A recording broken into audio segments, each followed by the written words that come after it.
Team India आणि इंग्लंडमध्ये नागपूरमध्ये आज पहिला सामना वन डे खेळवला जातोय आणि रोहित शर्माच्या आजोळच्या पिचवर त्याला फॉर्म गवसणार का याकडे आता संपूर्ण सगळ्यांचं लक्ष लागलंय। मध्य भारतामधून क्रिकेट प्रेमींची नागपूरमध्ये मॅचसाठी मोठी गर्दी पाहायला मिळते, त्यांचा उत्साह पाहायला मिळतोय आणि यावरच रोहित शर्मा यांनी सुद्धा प्रतिक्रिया दिलेली आहे। चढउतार येत असल्याचं सुद्धा तो म्हणलाय आणि आजच्या मॅचकडे सगळ्यांच्या नजरा लागलेल्या आहेत। जामठा स्टेडियममध्ये हा सामना सुरू होणार आहे आणि नागपूरकरांमध्ये उत्साह सुद्धा संचारल्याचं पाहायला मिळत आहे। भारत विरुद्ध इंग्लंडचा हा क्रिकेट सामना आज असणार आहे आणि भारत विरुद्ध इंग्लंड यांच्यामधील पहिला एकदिवसीय सामना आज दुपारी 3:30 वाजता सुरू होणार आहे असं कळतंय। अगदी काही वेळ उरलेला आहे आणि काही वेळातच या सामन्याला सुरुवात होईल आणि हा सामना पाहण्यासाठी नागपूरकरांमध्ये उत्साहाचं वातावरण सकाळपासूनच पाहायला मिळत आहे। काही क्रिकेट प्रेमी आणि क्रिकेट चाहते सकाळपासूनच खेळाडूंची वाट पाहतात। T20 मालिकेनंतर आता एकदिवसीय सामन्याची मालिका होतीये आणि त्यातलाच आज पहिला एकदिवसीय सामना नागपूरमधील विदर्भ क्रिकेट असोसिएशन स्टेडियमवर खेळवला जातोय। अधिकची माहितीवर आमचे प्रतिनिधी जितेंद्र शिंगाडे आपल्या सोबत आहेत। जितेंद्र, नागपूरकर काय म्हणतात, कारण की सकाळपासूनच त्यांचा जो उत्साह आहे संचारलेला पाहायला मिळतोय। सकाळपासूनच क्रिकेट प्रेमी जे आहेत ते या खेळाडूंची आणि या मॅचची वाट पाहतात। काय एकूणच वातावरण आहे नागपूरमध्ये?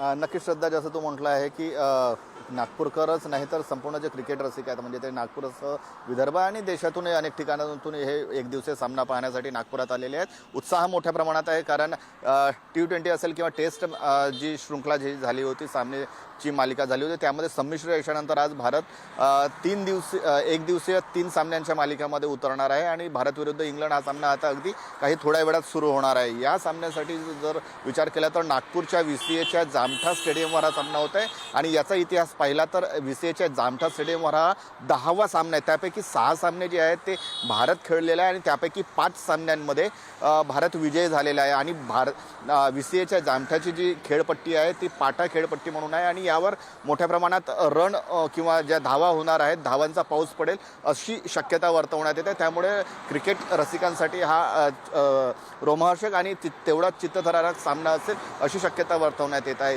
तर दुसरीकडे चॅम्पियन्स ट्रॉफी पूर्वी म्हणजे 19 फेब्रुवारीपासून चॅम्पियन्स ट्रॉफी सुरू होते आणि त्या चॅम्पियन्स ट्रॉफीच्या अगोदर दोन्ही संघांसाठी म्हणजे भारत असेल किंवा इंग्लंड असेल संघ नियोजनासाठी हा महत्त्वपूर्ण असा सामना म्हटला जात आहे। कारण अलीकडच्या काही सामन्यांमध्ये किंवा अलीकडच्या काही दिवसांमध्ये जर आपण फॉर्मचा विचार केला तर एकीकडे कर्णधार रोहित शर्माचा असेल किंवा विराट कोहलीचा असेल, फॉर्म हा अजून गवसलेला नाही। त्यामुळे चॅम्पियन्स ट्रॉफीच्या पूर्वी दोघांनाही फॉर्म गवसणे तेवढंच महत्त्वाचं आहे, आपल्या फॉर्ममध्ये येणं।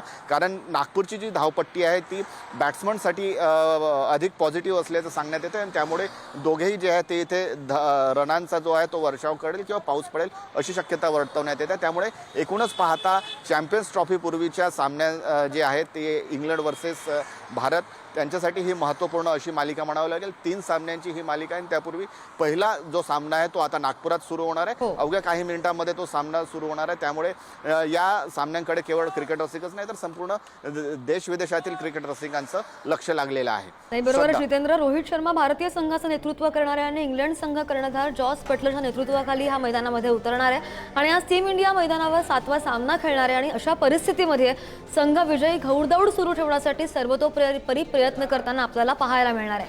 या मॅचकडे आपलं लक्ष असेल। ताजे अपडेट्स तुमच्यापर्यंत पोहोचवत राहू। धन्यवाद दिलेल्या तुम्ही सविस्तर माहितीसाठी जितेंद्र।